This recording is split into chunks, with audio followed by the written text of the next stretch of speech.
listeners, and welcome to Breaktime. Today's proverb comes from 19:3. It says, "A person's own folly leads to their ruin, yet their heart rages against the Lord."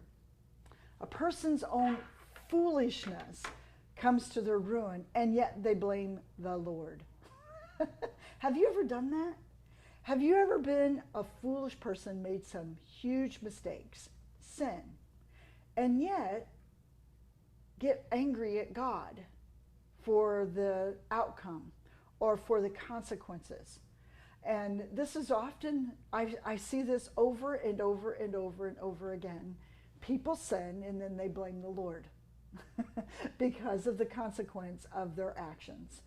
Well, the Lord could have done something. Well, yes, he could have. But he's also given you and me a heart that needs to reside with him and not be foolish or not act foolish and walk in foolishness. He's given us wise ways to live. And when we live in wisdom, when we live with the Lord, allowing him to direct our steps, our hearts don't rage against him. When the consequences of our sin happens, we take responsibility for it. But a fool will not do that. A fool does not take responsibility for their actions. They often blame, and the first person that they often blame is the Lord. And I've been in workplaces where I've seen this action happen many times.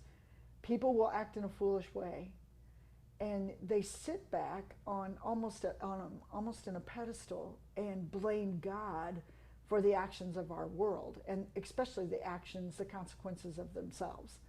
And another one that really kind of irritates me is when people sit back and blame the world for the condition it's in, and yet will not come into the world to make a difference. To me, that's extremely foolish.